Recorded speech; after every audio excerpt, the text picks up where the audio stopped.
स्वागत है आप सभी का करियर विल पर। कैसे हैं आप लोग? क्लास आपकी शुरू हो गई है। ओके। ये जो क्लास है वो पेपर 2 के लिए है, जैसा कि आपको दिख रहा होगा। अगर कोई बच्चा कॉम्बो बैच का है तो अब आपके 2 सेक्शन बना दिए गए हैं। जो कंबाइन क्लासेस थी वो तो कंबाइन पढ़ ली हमने। अब इसके अलावा जो हम पढ़ेंगे वो अब सेपरेट रहेगी। पेपर 1 की सेपरेट क्लास रहेगी, पेपर 2 की सेपरेट क्लास रहेगी।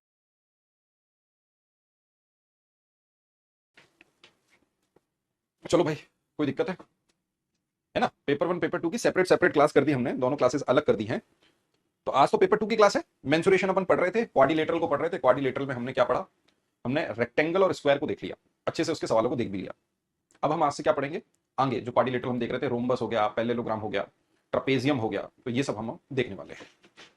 डन है भाई? तो लिखिए, शुरुआत करते हैं पहले सवाल से।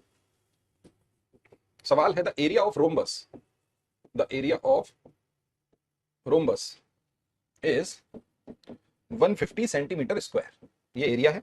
The length of one of its diagonal, the length of one of its diagonal, उसके विकर्ण की अगर मैं लंबाई देखूं इज 10 सेंटीमीटर।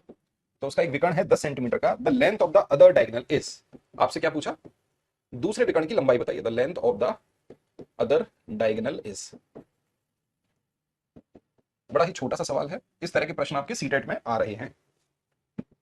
होमवर्क वाला क्वेश्चन बता देंगे, क्योंकि होमवर्क वाला जो क्वेश्चन मैंने आपको दिया है वो सरफेस एरिया का क्वेश्चन है, वो हम बता देंगे अभी आपको, है ना। एक समचतुर्भुज का क्षेत्रफल ये है, उसकी एक विकर्ण की लंबाई 10 सेंटीमीटर है, तो दूसरे विकर्ण की लंबाई क्या है? एक सम चतुर्भुज का क्षेत्रफल, एक सम चतुर्भुज का क्षेत्रफल 150 सेंटीमीटर स्क्वायर है और उसके एक या उसकी एक विकर्ण की लंबाई 10 सेंटीमीटर है, तो दूसरे विकर्ण की लंबाई क्या है?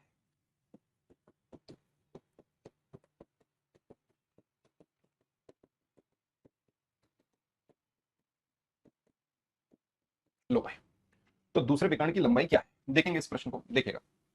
आपके सामने फॉर्मूला है। एरिया का फॉर्मूला क्या है भाई? आप बोलोगे सर एरिया का फॉर्मूला है हाफ डायगोनल 1 गुणा डायगोनल 2, प्रोडक्ट ऑफ डायगोनल, यही है। तो बस भाई इस फॉर्मूले में वैल्यू पुट करनी है और कुछ नहीं है इस सवाल में। एरिया आपको दे रखा है 150, 1/2, एक डायगोनल दे दिया आपको 10, दूसरी डायगोनल आपसे पूछी है, छोटे से छोटा बच्चा बता देगा। तो डायगोनल 2 कितनी निकल के आ गई? 30 सेंटीमीटर। यही सवाल का उत्तर है। कुछ भी था सवाल में? बताओ। सारा खेल क्या है? सारा खेल फॉर्मूले का है। हम दोबारा से फॉर्मूले को समझ लेते हैं। एरिया का फॉर्मूला होता है half d1 into D two, product of diagonal.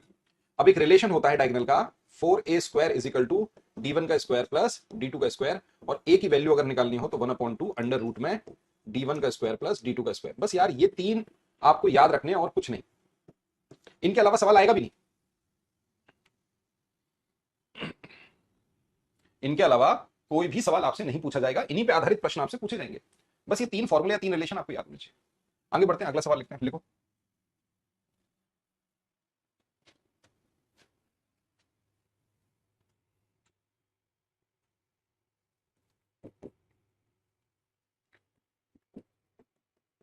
The perimeter of rhombus, the perimeter of rhombus is 40 centimeter, the perimeter of rhombus is 40 centimeter if the length of one of its diagonal, एक विकर्ण की लंबाई दे रखी है, वो दे रखी है 12 centimetre, then find the length of other diagonal।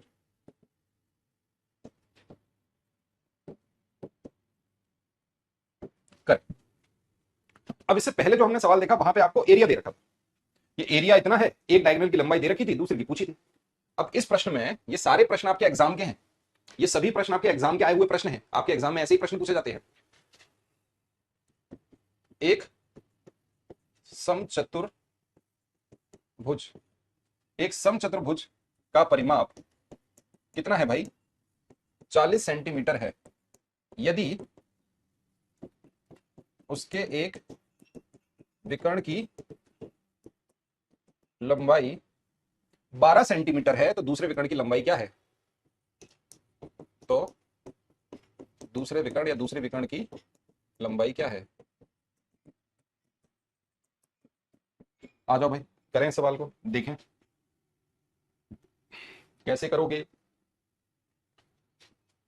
एक रिलेशन है आपके सामने, 4a² is equal to d1 का स्क्वायर प्लस d2 का स्क्वायर। यही है भाई, बोलो हाँ या ना, यस और नो। ठीक है, अच्छी बात है। आपसे कहा गया कि एक रोम्बस है जिसका पेरीमीटर कितना है। आप मुझे बताओ रोम्बस क्या होता है? ये होता है रोम्बस, ये रहा रोम्बस जिसकी चारों साइड बराबर होती हैं और एडजेसेंट एंगल बराबर होते हैं, डायगोनल एक दूसरे को 90 डिग्री पे कट करती हैं। तो सीधी बात है, अगर ये टोटल 40 है तो ए की वैल्यू कितनी आ गई? 4a, इसका क्या हो गया पेरीमीटर, तो a इज इक्वल टू कितना आ गया? 10। अगर इसी वैल्यू को यहां पे पुट कर दोगे तो a की जगह 10 का स्क्वायर होता है 100, तो ये हो गया 400। या मैं कर देता हूं यार, बच्चों को तो कुछ भी नहीं आता है। एक है 12, तो 12 का स्क्वायर प्लस d2 का स्क्वायर। ठीक है भाई, आराम से करें। ये हो गया 400 बराबर 144 प्लस d2 का स्क्वायर। 400 में से 144 चला गया, कितना बचा? 256 बराबर दूसरी डायगोनल का स्क्वायर। अब 256 किसका स्क्वायर होता है? Under root 256। ये वैल्यू निकल के आ गई दूसरी डायगोनल की, अंडर रूट 256 मतलब 16। लो भाई, 16 सेंटीमीटर सवाल का उत्तर है। कहीं कोई दिक्कत? स्टेप बाय स्टेप आराम आराम से सॉल्व कर दिया। अब आते हैं इसके दूसरे तरीके पे, तरीका नंबर 2। अब तरीका नंबर 2 क्या होता है? ये जो आपका निकल रहा है 4a², ये कैसे बना होगा? मैं सही बता रहा हूं, क्या बच्चे हैं यार। अब इसको भी समझाएं कि कैसे बना। अरे भाई 90 डिग्री पे, ये देखो, ये एक दूसरे को 90 डिग्री पे कट कर रहे हैं और दूसरा बाइसेक्ट कर रहे हैं। इसका मतलब ये आधा हो गया, ये भी आधा हो गया। ये कितना हो गया? d2।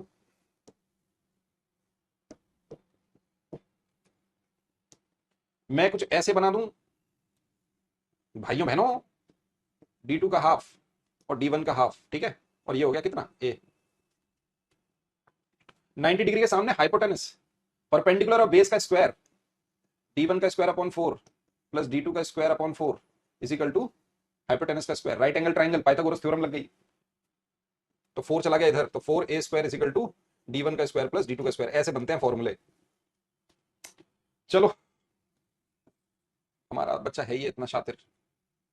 अब देखो, आपको ये तीन टर्मिनोलॉजी दिख रही है, ये तीन टर्मिनोलॉजी आपको दिख रही है, 4a², d1 का स्क्वायर, d2 का स्क्वायर।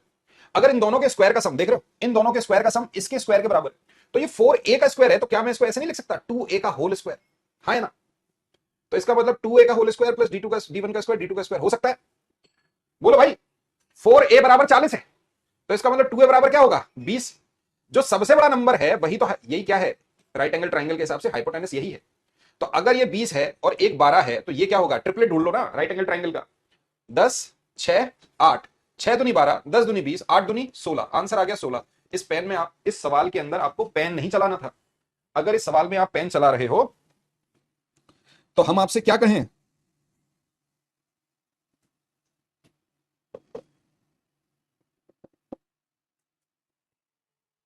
बोलो, क्या इसके अंदर पेन चलाने की जरूरत थी? कलंक था सवाल के नाम पे। अगला सवाल लिखिए।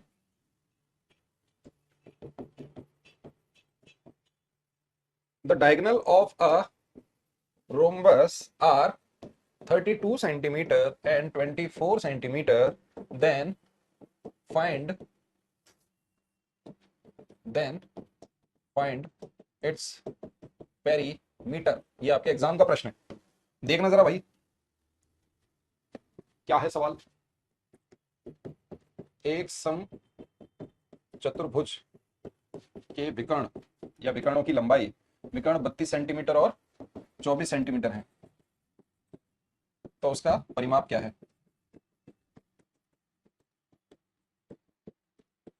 बताओ,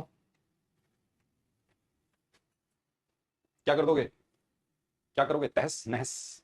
अभी हमने आपको बताया 2a का स्क्वायर, d1 का स्क्वायर और d2 का स्क्वायर, ये ट्रिपलेट बनेगी। क्यों? क्योंकि राइट एंगल ट्राइंगल बनता है। सबसे बड़ा क्या होगा? 2a, यही आपका हाइपोटेनस होगा, मतलब इन दोनों के स्क्वायर का सम इसके स्क्वायर के बराबर। एक आपको दे रखा है 32, एक आपको दे रखा है 24। अभी आपको बताता 6, 8 और कितना होना चाहिए? 10। 8 चौक 32, 6 चौक 24, तो 10 चौक 40। इसका मतलब 2a इज इक्वल टू कितना है? 40। तो पेरीमीटर होता है 4a, 40 का दुगना 80, 80 सेंटीमीटर इस सवाल का उत्तर है। इससे ज्यादा शॉर्ट तरीका नहीं होगा इस सवाल को सॉल्व करने का। कई बच्चे बोलेंगे उनकी आत्मा को शांति नहीं मिलेगी। बच्चा बोलेगा नहीं सर, हमको बेसिक से बताओ, हम नहीं समझना चाहते शॉर्ट वर्ड तरीका। बेसिक से क्यों नहीं कर सकते? बिल्कुल कर सकते हो। ए इज इक्वल टू क्या होता है? 1/2 अंडर रूट d1 का स्क्वायर प्लस d2 का स्क्वायर। इसमें वैल्यू पुट कर दोगे आंसर आ जाएगा, हमें केवल साइड निकालनी है और पेरीमीटर चारों साइड बराबर होती है। ये लो भाई, 32 का स्क्वायर कितना हुआ? 1032। नहीं भैया, स्टेप बाय स्टेप लिखना पड़ेगा, हमारा बालक गुस्सा हो जाता है। 1/2, 32 का स्क्वायर है 1024 और 24 का स्क्वायर है 576। 24 और इसको जोड़ दिया तो 2 जीरो आ गए। ये आ गया 1600 अंडर रूट के अंदर, बाहर 1/2 ए की वैल्यू, ये हो गया 40। तो ए इज इक्वल टू निकल के आ गया, 2 से काटा 40 को 20 सेंटीमीटर, तो 4a इज इक्वल टू आ गया 80 सेंटीमीटर। ये देखो, देख रहे हो तुम उसको? पढ़ो, नीचे जाओ, चलो। 4a is equal to 80 centimetre. Done है भाई? समझ पा रहे हो ये कैसे होगा? ये लो लिख देते हैं, a अपॉन 1/2 इंटू 40। अब तो ठीक है। अगला सवाल लिखिए।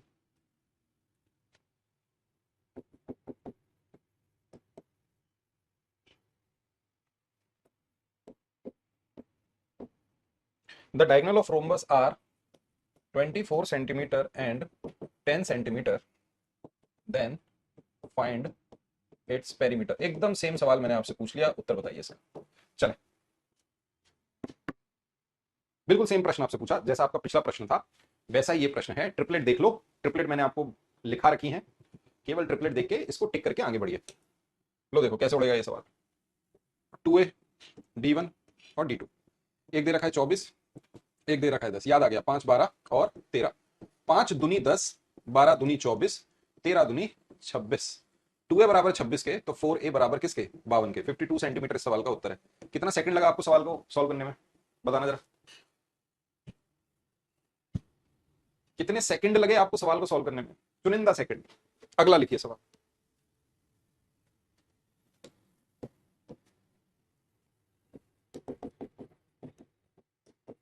The perimeter of a rhombus is 100 centimeter if one of its diagonal is 30 centimeter. Find the, sorry यहाँ पेरीमीटर नहीं दिया, सवाल में एरिया दे रखा है। नहीं नहीं, पेरीमीटर दिया, सॉरी, सही लिखा है हमने, पेरीमीटर ऑफ रोम्बस। ठीक है, देन इसको थोड़ा ठीक कर लो।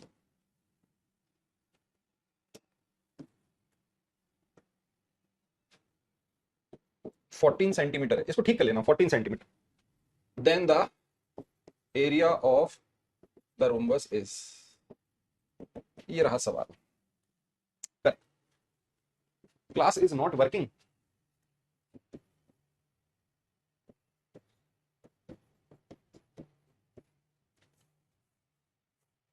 एक सम चतुर्भुज, अच्छा चतुर भापे लगती है ऊ की मात्रा। एक सम चतुर्भुज का परिमाप 100 सेंटीमीटर है यदि एक विकर्ण की लंबाई 14 सेंटीमीटर है, तो उसका क्षेत्रफल क्या है?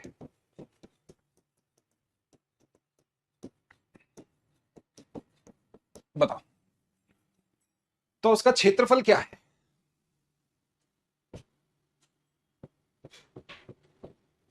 वैसे ही करेंगे, 2a d1 d2, क्योंकि दूसरी डायगोनल निकालना जरूरी है।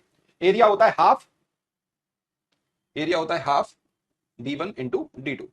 ठीक है भाई, ये एरिया का फॉर्मूला है रोम्बस का। तो मुझे दोनों डायगोनल पता होनी चाहिए, यहां से निकाल लेंगे। पेरीमीटर कितना है? 100, तो 100 का आधा 50, 2a की वैल्यू आ गई 50। d1 कितना है? 14, d2 निकालना है। आप बोलोगे सर 7 24 25, ये जो बड़ा है यही हाइपोटेनस है। मैं कैसे बताऊं, कैसे बताऊं तुम्हें? 7 24 25, 24 दूनी 48, निकल आया भाई दूसरी डायगोनल। रख दो यहाँ पे हाफ, पहली डायगोनल 14, दूसरी है 48, कट कर दिया। ठीक है भाई, 14 चौक 56 की 6, हासिल आई 5, 14 दूनी 28 और 5 33।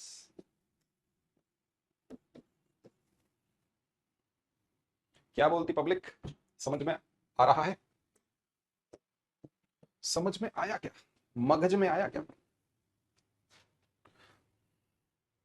ठीक है भाई, बहुत बढ़िया। चलो लिखो भाई एक और सवाल, बिल्कुल सीटेट के प्रश्न है ये। एरिया ऑफ अ रोम्बस, ये तो 2022 का सवाल है। The area of rhombus is 2022, 2022 CTET paper 2। The area of rhombus is 240 centimetre square. If one of its diagonal, if one of its diagonal is of length, कितनी है भाई? 30 centimetre.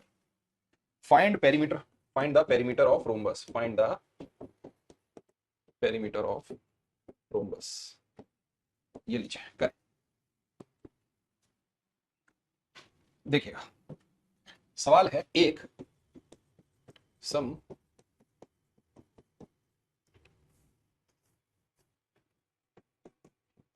जहां भी लगती है लगा लेना उसकी मात्रा। एक समचतुर्भुज का क्षेत्रफल 240 सेंटीमीटर स्क्वायर है। यदि एक विकर्ण की लंबाई 30 सेंटीमीटर है तो उसका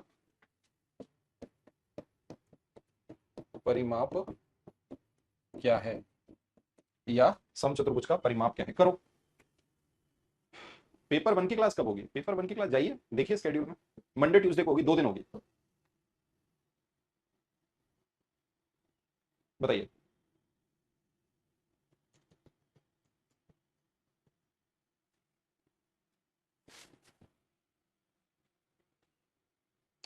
करो प्रश्न को सोल्व, चलो आराम से करते हैं, ठीक है? आप लोग थोड़ा अच्छी स्पीड को बनाइए। देखो ये सवाल बड़ा आसान है, मुझे पता नहीं यार एक बात समझ में नहीं, आप लोग स्वयं का आकलन नहीं करते। ये बहुत बड़ी गड़बड़ कर रहे हो आप लोग, सच बता रहा हूँ। स्वयं का आकलन करिए। अगर आपने खुद को श्रेष्ठ मान रखा है तो ये आपकी सबसे बड़ी गलतफहमी है, बहुत बड़ी गलतफहमी है, सही बता रहा हूँ। सिलेक्शन उसका नहीं होता। श्रेष्ठ आप मानिए, श्रेष्ठ मानिए अपनी जिद को, श्रेष्ठ मानिए अपने आत्मविश्वास को कि मैं कर लूंगा इस एग्जाम को या मैं कर लूंगी, वो है श्रेष्ठ। उसको मानिए कि मेरा आत्मविश्वास श्रेष्ठ है। हाँ मैं सवाल को, इसकी औकात क्या है इस एग्जाम की, ऐसा एटीट्यूड, ये वाला एटीट्यूड, इस एग्जाम की कोई औकात नहीं है। इस एग्जाम को मैं 3 बार सॉल्व करूंगा, 3 बार इसको टॉप करके दिखा दूंगा। मेरे को एक किताब दे दो सर, मेरे को तो बस ये बता दो सिलेबस क्या है, आ क्या रहा है, उसके बाद मैं और बाकी के बच्चे, ये होता है एटीट्यूड। लेकिन अगर आप सीखते वक्त खुद को श्रेष्ठ माने, स्वयं का आकलन करिए, आप कमजोर हैं इस बात को आप मानिए, तभी तो सीखोगे। लेकिन खुद को परफेक्ट समझ के आप करोगे तो फिर कुछ नहीं होगा। बहुत कड़वी सच्चाई है। लेकिन 100 बच्चे जब एग्जाम का फॉर्म भरते हैं, उन 100 में से आपको ये पता है सीटेट की अगर अपन बात करें इस परीक्षा की, जिसमें नेगेटिव मार्किंग की कोई चीज नहीं है, नेगेटिव मार्किंग होती ही नहीं है, और आपको मात्र 90% अंक अर्जित करने हैं। मतलब 150 में से 90 नंबर ले आएंगे तो आपका सर्टिफिकेट या सीटेट आप पास कर जाएंगे, आपको सर्टिफिकेशन मिलेगा, एलिजिबल हो जाओगे अदर एग्जाम के लिए। पेपर 1 अगर पेपर 2 की बात करें, कुल मिला के आपके 20 से 22 लाख बच्चे फॉर्म भर रहे हैं, और उन 20 से 22 लाख में केवल और केवल 3 लाख बच्चे ही सिलेक्ट हो पाते हैं। अगर मैं बोलूं 23 लाख बच्चों ने फॉर्म भरा, उसमें से 3 लाख बच्चे पास कर पाए, तो ये 20 लाख क्या कर रहे थे? इसका मतलब ये पास तो नहीं हुए, पास नहीं हुए। अब इस 3 लाख में से जब कंपटीशन में, असली कंपटीशन कभी भी भीड़ से नहीं होता, इस बात को याद रखिएगा। आप याद रखिए, चाहे 20 लाख लोग हों चाहे 25 लाख हों, उनमें से सही बच्चे तो 2-3 लाख ही हैं। अब इन 3 लाख के अंदर भी केवल वही 50,000 बच्चे होंगे जिनके साथ आपका कंपटीशन है, और उन 50,000 में से मात्र 3 से 4,000 बच्चों की नौकरियां लगेंगी। तो असली कंपटीशन तो वो 2-3 हजार में। भीड़ से कोई फर्क नहीं पड़ता। आप बोलो सर 25 लाख बच्चों ने फॉर्म भरा, क्या फर्क पड़ता है? उस 25 में से 20 तो वैसे ही नहीं पास होने वाले। तो कंपटीशन तो है भाई।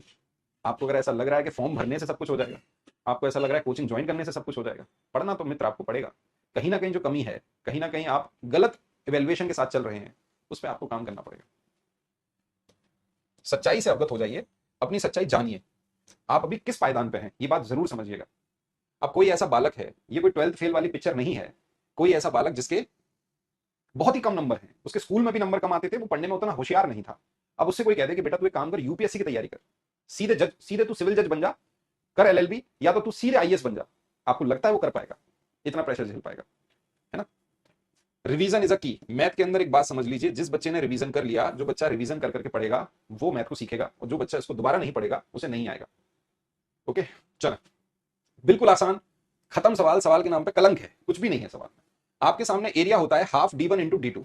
d1 एक दे रखा है 30, d2 की वैल्यू निकाल लेंगे और जो कि दे रखा है 240। इससे हमने इसको कट कर दिया, 3 से 3 छिंग 8 तिया 24, 8 दूनी 16, d2 की वैल्यू आ गई 16। बस भाई आपको पता है रिलेशन क्या बन रहा है, 2a d1 और d2। अगर एक है आपका 16 और एक है 30, या मान लो इसे 30 मान लो, ठीक है। तो यहां पे आपका कौन सा बनेगा, 8, 15 और 17। ये ट्रिपलेट अगर आपको याद नहीं है तो कैसे काम चलेगा, 8 दूनी 16, 15 दूनी 30, 17 दूनी 34। 2a की वैल्यू अगर 34 है तो 4a पेरीमीटर कितना होगा बताना मेरे को, 34 का डबल कर दो 68। यही सवाल का उत्तर। दोबारा से ट्रिपलेट लिख लीजिए, ट्रिपलेट का मल्टीपल भी ट्रिपलेट होता है, सबसे छोटी है 3 4 5, इसका मल्टीपल जितने भी होंगे सब ट्रिपलेट होंगे।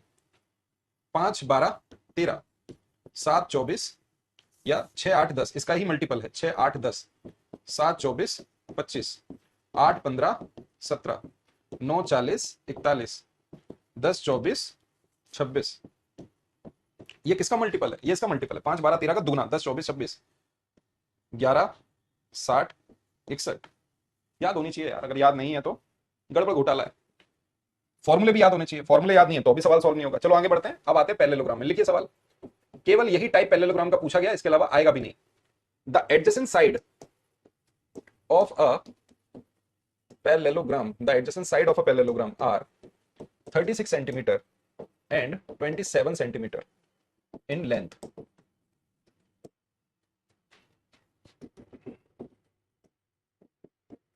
If the distance between shorter side, if the distance between shorter side is 12 centimeter, then the distance between the longer side, then the distance between the longer side।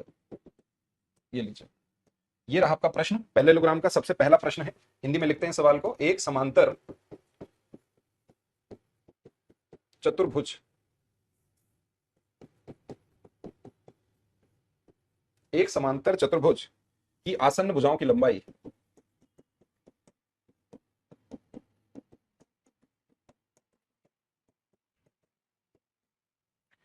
36 centimetre और 27 centimetre, 36 centimetre और 27 centimetre है। यदि छोटी भुजा के बीच की दूरी, यदि छोटी भुजाओं के बीच की दूरी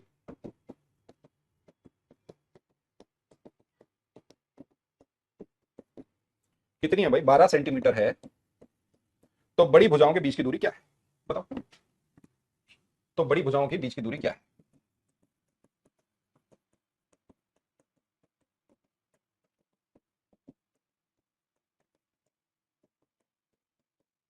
मैं आपको एक वादा देता हूं, आप एग्जाम देके आएंगे, आप लोग बहुत थोड़ा सा क्या है कि 2 3 चीजें आपको जीवन में सीखनी है जिसकी कमी है आपके जीवन में अभी, क्योंकि अभी आप स्टार्टिंग कर रहे हो ना, उस वजह से। सबसे पहले तो ट्रस्ट, ये बहुत बड़ी चीज है, यही आपके अंदर सब कुछ देगा।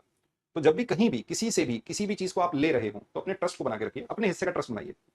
बाद में वो धोखा देते जो करते वो अलग है। जैसे सबसे बड़ी चीज होती है टीचर के ऊपर ट्रस्ट करना, जो भी आपका शिक्षक है, जो भी आपको टीचर पढ़ा रहा है, उसके ऊपर कम से कम ट्रस्ट कीजिए, क्योंकि आपसे 10 गुना अधिक उसे पता है किस क्या करने से फेल होते हैं, क्या करने से पास होते हैं, क्या करने से नौकरी लगती है, ये सब कुछ हमें पता है। हर साल लाखों बच्चे सीटेट में सिलेक्ट होते हैं। अगर मैं आपको ये कह दूं कि इस बोर्ड पर जो मैं सवाल लिखा रहा हूं, इसके बाहर आपके पेपर में एक सिंगल सवाल नहीं आएगा।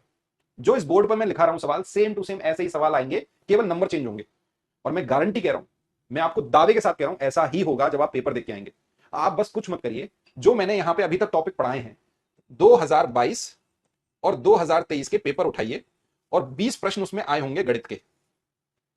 ठीक है, इतना तो कर सकते हो। अगर ट्रस्ट नहीं है तो मैं बोलता हूं भाई, ट्रस्ट कैसे बनेगा आपका। 2022 2023 में जो भी आपके पिछले 2 पेपर हुए हैं, उन दोनों पेपर को उठाओ और अब तक मैंने जितना भी आपको पढ़ाया है सारा चेक करके देखो, क्या वो वहीं से आ रहा है कि नहीं। 100% उससे बाहर से नहीं जाएगा। तो प्लीज इस बात को आप समझिए, आपको अपनी हैबिट्स को बदलना होगा, ऐसे नहीं होगा सिलेक्शन। आप बात मानिए मेरी, आपने लोगों ने चेक भी नहीं किया होगा, मैं आपको कह रहा हूं चेक करिए, तब तो ट्रस्ट करोगे टीचर पे, है ना। तब तो आपको लगेगा कि हाँ भाई ठीक टीचर पढ़ा रहा है, अच्छा पढ़ा रहा है टीचर, जो आ रहा है एग्जाम में वही पढ़ा रहा है। ठीक है, इतना तो मान के चलोगे, तब तो तुमको थोड़ा बहुत लगेगा कि हाँ भाई ठीक है। तो कृपया करके टीचर पे ट्रस्ट करिए, टीचर आपको गलत नहीं पढ़ाएगा, ऐसा थोड़ा कि कुछ भी पढ़ा देगा। यार हम भी तो वही पढ़ाएंगे, हम भी तो चाहते हैं कि आप लोग पास हो जाओ। आप अगर हमसे पढ़ रहे हो तो पास होना आपके लिए, हम तो चाहते हैं कि अच्छे से अच्छा नंबर लेके आओ। मेरी गारंटी है आप 20 में से 20 सवाल को सॉल्व करोगे, बशर्ते आपका कैलकुलेशन और आप कैसा करते हो सवाल को, है ना, इससे बाहर नहीं जाएगा। सिलेबस आपका मई के एंड तक कंप्लीट कर दूंगा मैं, पूरी कोशिश है मैं मई एंड तक आपके सिलेबस को कंप्लीट करूंगा। अगर मई एंड तक कंप्लीट नहीं हो पाया तो जून के मिड तक आपका, मतलब जून के पहले हफ्ते में आपका कंप्लीट हो जाएगा। आपके पास पूरा वक्त होगा, पूरा का पूरा जून होगा। जून में लगभग 20 से 25 दिन मिलेंगे आपको रिवीजन करने के लिए, और हम सारे प्रीवियस ईयर क्वेश्चंस की प्रैक्टिस भी कराएंगे आपको, यही एप्लीकेशन पे आपकी प्रैक्टिस भी चलेगी, है ना। तो थोड़ा सा पेशेंस रखिए, तब जाके वो चीज आती है। अब बच्चा कहता है जैसे ट्रिपलेट का कंसेप्ट समझा देना, आप अगर पूरी क्लास देखते तो आप मुझसे पूछते ही नहीं है। मेंसुरेशन की सबसे पहली क्लास देखिए, क्लास नंबर 1, जिसमें हमने राइट एंगल ट्राइंगल पढ़ा है, वहां पे हमने ट्रिपलेट को डिटेल में समझा। पाइथागोरस थ्योरम को फॉलो करने वाली 3 संख्याएं, वो 3 संख्याओं का एक ग्रुप, उसी को हम ट्रिपलेट कहते हैं। कुछ भी हो सकती है, किताबें नहीं होती, किताबें, किताबों को भी हम ट्रिपलेट कहते हैं, 3 किताबों का ग्रुप। तो 3 संख्याएं ऐसी जो पाइथागोरस को फॉलो कर जाएं, वही ट्रिपलेट है, पाइथागोरियन ट्रिपलेट कहते हैं उनको। सीधे सीधे सवाल आता है, 8th क्लास 9th क्लास में दिया हुआ है, ठीक है। चले आए इस सवाल को समझें। मैं दोबारा फॉर्मूले लिखाता हूं भाई, क्योंकि आप सारे लोग सारी क्लास देखते भी नहीं हो। चलो समझो, पैरेललोग्राम क्या होता है। पैरेललोग्राम एक रेक्टेंगल जैसा दिख प्रतीत होता है, रेक्टेंगल की तरह प्रतीत हो रहा है, लेकिन ये एक तरह से इंक्लाइंड है, इसके चारों एंगल समान नहीं है। चारों एंगल अगर समान कर दिए जाएं तो ये एक तरह से रेक्टेंगल ही हो जाए। ये 2 बड़ी भुजाएं मुझे दिख रही हैं, ये देखो ए, और इसको डिनोट कर दिया बी से। मैं कह रहा हूं भाई ए ग्रेटर देन बी, ठीक है, यहां तक तो कोई दिक्कत नहीं है। एरिया का फॉर्मूला क्या होता है, एरिया का फॉर्मूला है बेस इंटू हाइट, आधार गुणा ऊंचाई, बस भाई। और एक रिलेशन और समझो, रिलेशन ये है कि आप एक बात समझिए, ये 2 बराबर साइड हैं, इनके बीच की दूरी क्या है, ये है। और ये 2 छोटी साइड है, इनके बीच की दूरी क्या है, ये है। अगर मैं इसे h1 कह दूं, इसे h2 कह दूं, तो अगर ये a है तो क्या मैं एक रिलेशन ये नहीं बना पाऊंगा भाई। ये देखो a into h1, base into height, ये हो गया बेस, ये हो गई हाइट। और अगर मैं इसे देखूं, इसे बेस मानूं और इसे हाइट मानूं, तो इसके बराबर क्या होगा, b इंटू h2। तो a upon b is equal to h2 upon h1। दोनों का अनुपात क्या है, अपोजिट है। क्या ये बात समझ आ रही है। इसी रिलेशन से सवाल सॉल्व हो जाएगा। आपसे कहा गया एडजेसेंट साइड, एक है 36, एक है 27। आपसे कहा गया the distance between shorter side, ये है भाई शॉर्टर साइड, उसका डिस्टेंस 12 है, तो एरिया हो गया 27 इंटू 12 बराबर बड़ी साइड इंटू उसका डिस्टेंस मतलब हाइट। 12 तिया 36 और 3 से काटा इसको तो 9 सेंटीमीटर इस सवाल का उत्तर है। सवाल के नाम पे क्या था ये बताओ मुझे।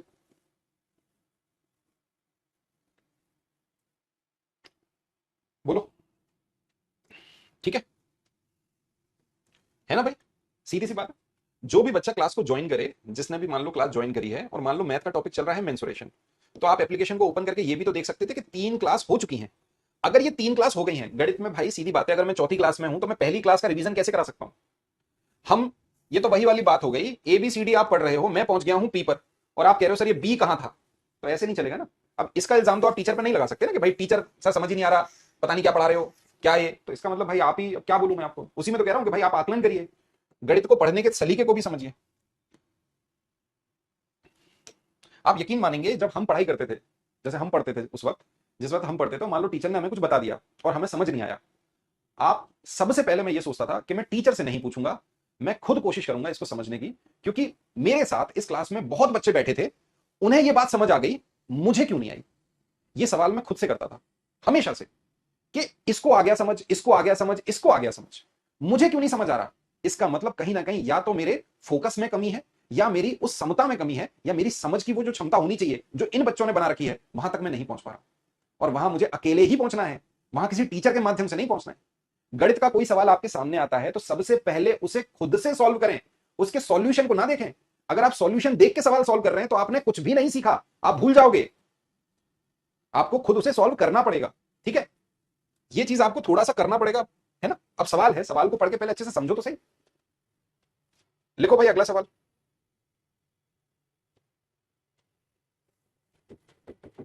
Side of a parallelogram, side of a parallelogram are in the ratio, लो भाई रेशियो में दे रखा है 5:4, its area is 1000 centimetre square, उसका एरिया ये है। एल्टीट्यूड लिख दिया जाए, चाहे हाइट लिख दिया जाए, कुछ भी लिख दिया जाए, altitude on the greater side is 20 centimeter, altitude on the smaller side is, on the smaller side is। करें दोस्तों, चलो भाई मेरे दोस्तों इस सवाल को सॉल्व करिए। एक समांतर चतुर्भुज का एक समांतर चतुर्भुज की भुजाओं का अनुपात 5:4 है, ये लीजिए। उसका क्षेत्रफल, एरिया, उसका क्षेत्रफल कितना है भाई? उसका क्षेत्रफल 1000 सेंटीमीटर स्क्वायर है। लो भाई, बड़ी भुजाओं की ऊंचाई 20 सेंटीमीटर है, तो छोटी भुजाओं की ऊंचाई क्या है? बड़ी भुजाओं की ऊंचाई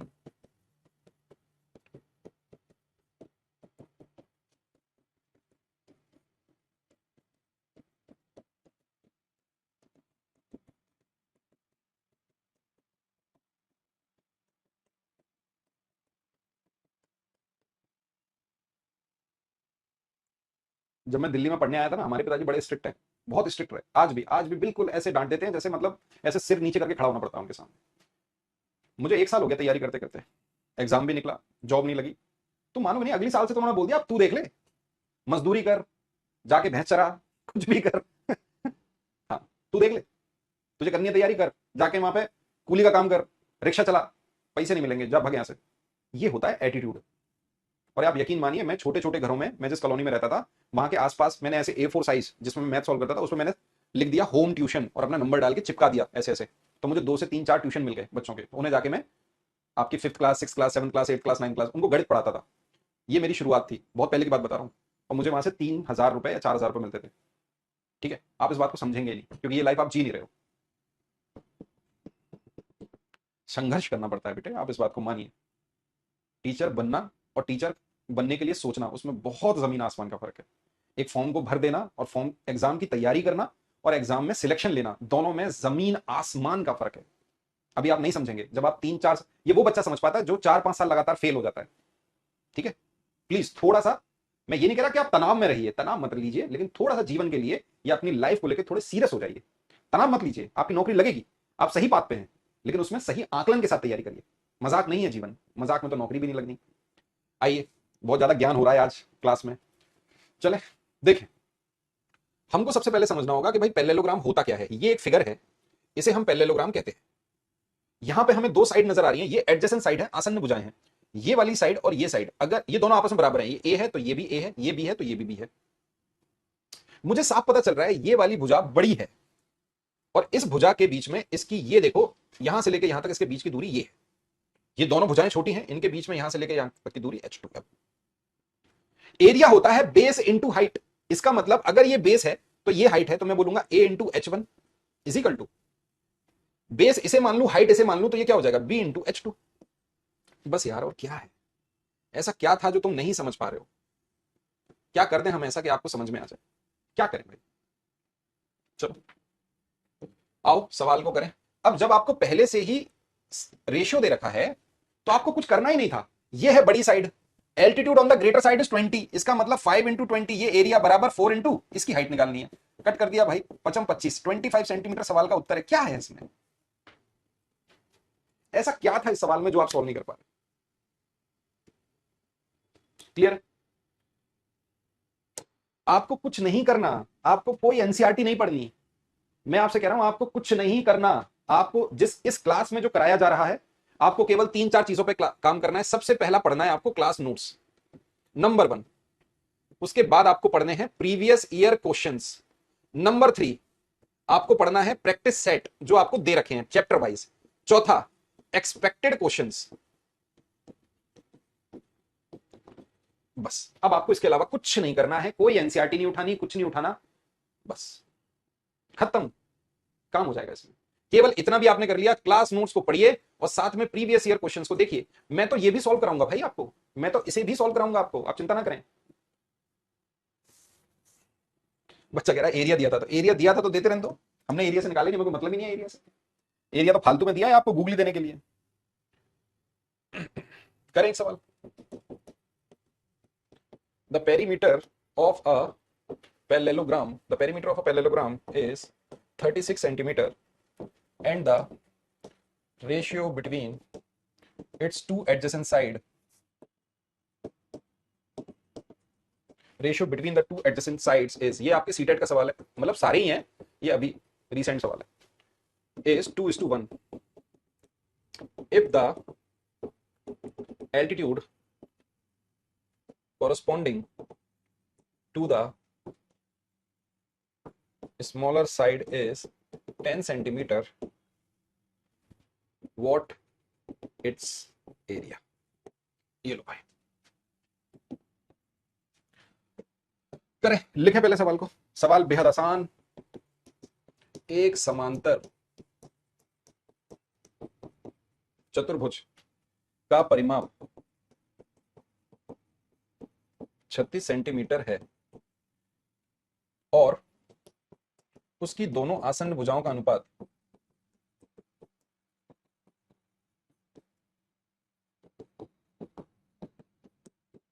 अनुपात 2:1 है। यदि छोटी भुजाओं का संगत शीर्ष लंब 10 सेंटीमीटर है, यदि छोटी भुजाओं का संगत शीर्ष लंब 10 सेंटीमीटर है, तो उसका क्षेत्रफल क्या है, बताइए, तो उसका क्षेत्रफल क्या है।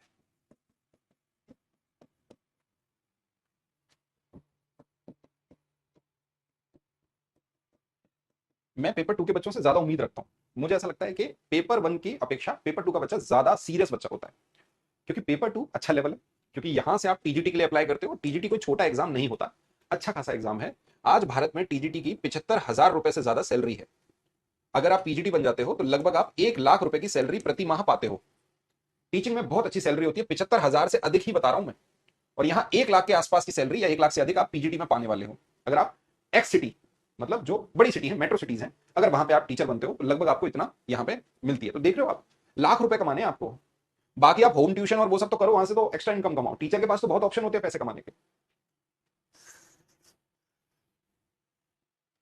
आइए सवाल को देखते हैं। सवाल बेहद आसान है। सबसे पहले आपको पेरीमीटर दे रखा है। पेरीमीटर क्या होता है? 2a+b।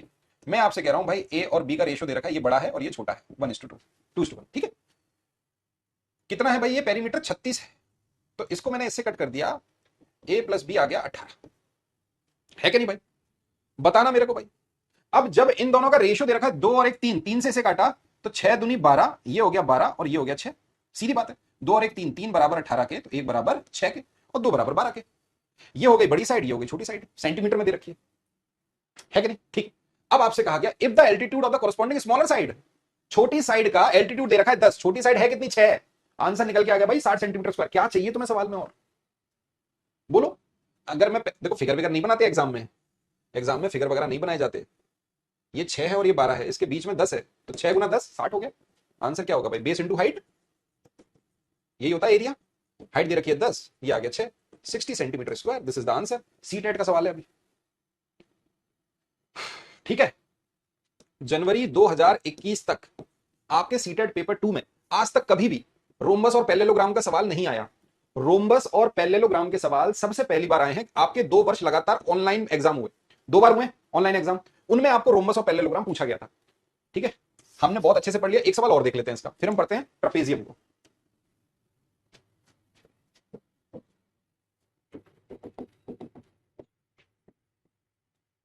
पैरेललोग्राम है side 15 centimetre and 7 centimetre long, ये है उसकी side. The length of one of its diagonal, एक डायगोनल की लेंथ दे रखी है, the one of its diagonal is 20 centimetre, then the area of the parallelogram is, area of the parallelogram is. चलिए दोस्तों, करें सवाल को।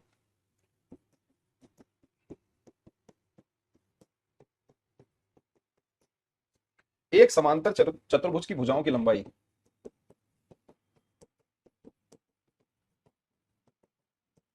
एक समांतर चतुर्भुज की भुजाओं की लंबाई ये दे रखी है 15 सेंटीमीटर और 7 सेंटीमीटर है।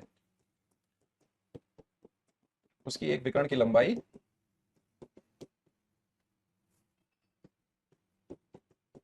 उसके एक विकर्ण की लंबाई 20 सेंटीमीटर है।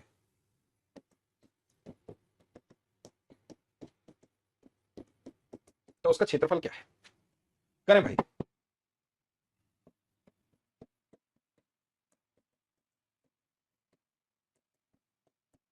तो उसका क्षेत्रफल क्या है बोलो।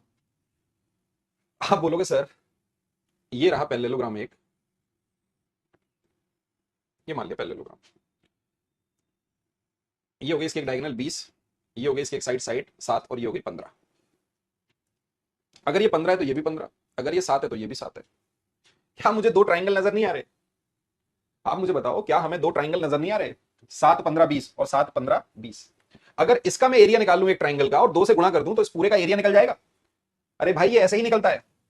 पैरेललोग्राम का जो एरिया बना बेस इंटू हाइट, वो बना कैसे आप मुझे बताओ। ये रहा पैरेललोग्राम, मैंने मान लिया ये इसका एक विकर्ण है, तो ये इसकी क्या हो गई? हाइट हो गई, ये रही हाइट। और ये भी क्या हो गई? तो क्या ये वाली हाइट ये वाली हाइट बराबर नहीं है? मुझे बताना। तो आप बोलोगे सर इस ट्राइंगल का एरिया ये हो गया बेस, तो मैंने मान लिया ये है बेस, तो ये भी बेस है। तो अगर इसका ये एरिया मैं निकालूं इस ट्राइंगल का, तो क्या होता है? हाफ बेस इंटू हाइट, ये रही हाइट। इसका भी ये हो गया और इसको भी जोड़ना पड़ेगा, तो plus half base into height. जब ये दोनों आपस में जुड़े तब जाके पैरेललोग्राम का एरिया बना बेस इंटू हाइट। ऐसे बनता है भाई, थोड़ा सा दिमाग लगा के समझोगे तो सब समझ आएगा। अब बताओ यार हम यहाँ पे क्या करें? आप बोलोगे सर कुछ नहीं करना, यहाँ पे हम हीरोन्स फॉर्मूला लगाएंगे और कैसे भी सॉल्व नहीं होगा ये सवाल। तो भाई सबसे पहले एस की वैल्यू निकालोगे तो 20 प्लस 15 प्लस 7 बटे 2। एस इजिकल टू कितना आ गया बताओ? 15 और 7 22 और 20 42 21 आ गया। बस भाई अंडर रूट के अंदर रख दो। फॉर्मूला होता है S S minus A S minus B. Area निकालेंगे ट्राइंगल का, एस एस माइनस ए पहली साइड, एस माइनस बी दूसरी साइड और एस माइनस सी तीसरी साइड। मुझे लिखाना पड़ रहा है क्योंकि कई बच्चों को समझ नहीं आता। 21 में से 20 गए, कुछ नहीं बचेगा भाई। एक को क्या लिखोगे? 21। 21 में से 15 गए 6, 21 में से 7 गए तो 4। ठीक है, अब देखो ये क्या है भाई? 7 तिया 21, ये है 3 दूनी 6 और ये है 2 दूनी 4। 2 आ गया 2 बार।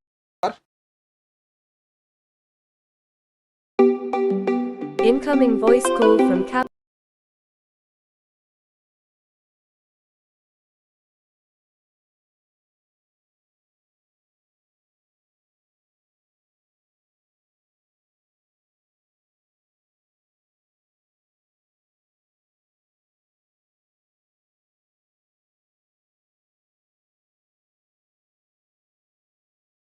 आ गया 21, 21 दूनी 42। एरिया निकल के आ गया 42। लो एरिया निकल के आ गया 42। अगर 42 इसका एरिया है तो इसका भी 42, 42 और 42 टोटल एरिया आ गया इसका निकल के 84 सेंटीमीटर स्क्वायर। यही सवाल का उत्तर है, यही आपके एग्जाम का प्रश्न है। तहस नहस कर दोगे, एरिया कितना आ गया? 84। पैरेललोग्राम का एरिया है 84 सेंटीमीटर स्क्वायर। यही सवाल का उत्तर है। किस किस का आ रहा है देख लो। ठीक है, डन है भाई। चलो आगे बढ़ते हैं। अब बात करते हैं, इसका हमने फॉर्मूला नहीं लिखाया था आपको, ट्रपेजियम, जिसको हिंदी में कहते हैं समलंब चतुर्भुज।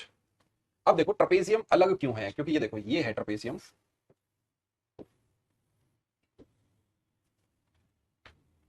ये दोनों साइड पैरेलल हैं। अगर मैं इसे ए मानूं या इसे बी मानूं, इसे मान लूं सी इसे मान लूं डी, या इसे सी इसे डी, कुछ भी लिख लो। यहां पे ए और बी आपस में पैरेलल लाइंस हैं और इनके बीच की दूरी ये रही, डिस्टेंस बिटवीन देम, जिसको हम हाइट से डिनोट कर देंगे। एरिया का फॉर्मूला क्या होगा भाई? एरिया का फॉर्मूला हो जाएगा area is equal to half sum of parallel sides into distance between them. चाहे आप इसे हाइट लिखो, एक ही बात है। तो आपका एरिया ऐसा हो गया, area is equal to half A plus B into H. ये आपका एरिया है। ठीक है, सम ऑफ पैरेलल साइड, समांतर भुजाओं का योग, बीच की दूरी या ऊंचाई, एक ही बात है। ठीक है, डन है। कल वाला प्रश्न करा देना, बच्चा कल वाले प्रश्न पे लटका हुआ है। ठीक है बेटे, cost is equal to homework सवाल है, लो करने की जरूरत थी नहीं, मैं उसको पढ़ाता 3D में, इसलिए मैं रोक रहा हूं। मैं कल कराऊंगा उसको, 3D में फॉर्मूला लिखाना। सरफेस एरिया का फॉर्मूला क्या होता है? क्यूबॉइड में सरफेस एरिया का फॉर्मूला होता है 2LB plus BH plus HL। ये फॉर्मूला लगेगा, ये निकल के आ गया एरिया, एरिया इंटू रेट बराबर कॉस्ट। बस वैल्यू पुट कर लो, आंसर आ जाएगा। ये है, ठीक है, कल करेंगे उसको, कल कराऊंगा मैं।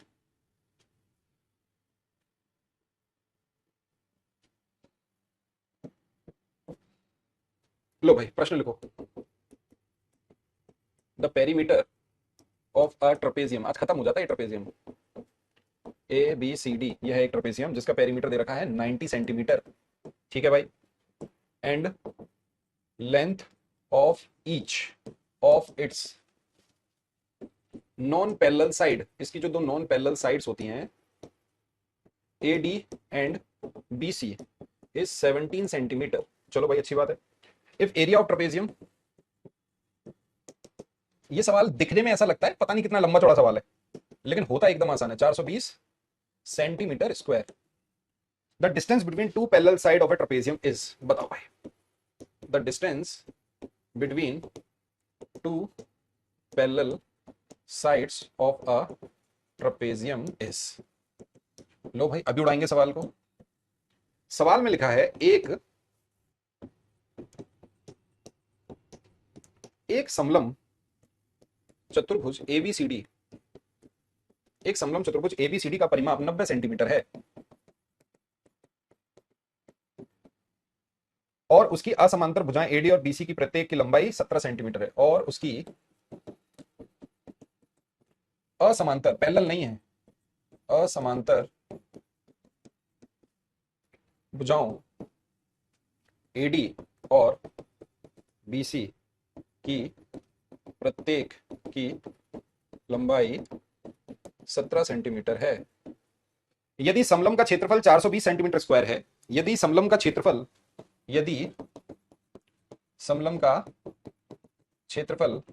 420 सेंटीमीटर स्क्वायर है, तो समांतर भुजाओं के बीच की दूरी बताइए। तो समांतर भुजाओं के बीच की दूरी बताइए। तो समांतर भुजाओं के बीच की दूरी क्या होगी, बताओ।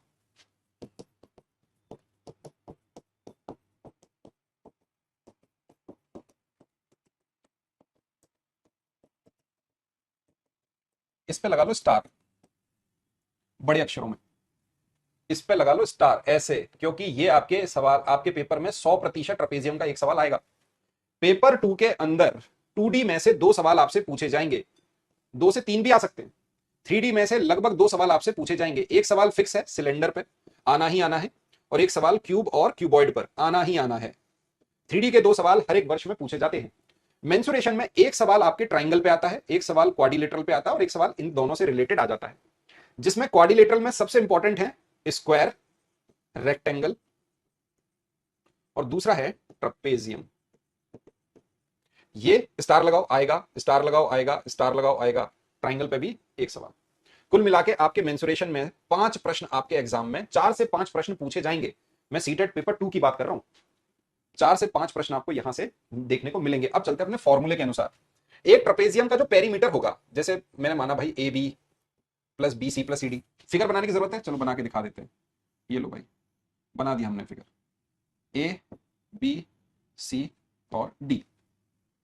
आपसे कहा नॉन पैरेलल साइड क्या है, एडी और बीसी, ये है 17 और ये भी है 17, ये दोनों पैरेलल साइड है। टोटल इन चारों साइड का सम 90 है, तो भाई 90 में से 34 माइनस करोगे तो सम ऑफ पैरेलल साइड निकल आएगा। 10 में से 4 गए, 6 बचा, 8 में से 56, ये क्या है, सम ऑफ पैरेलल साइड्स। एरिया क्या होता है, लिख देते हैं भाई दोबारा से, सम ऑफ पैरेलल साइड्स और उनके बीच का डिस्टेंस।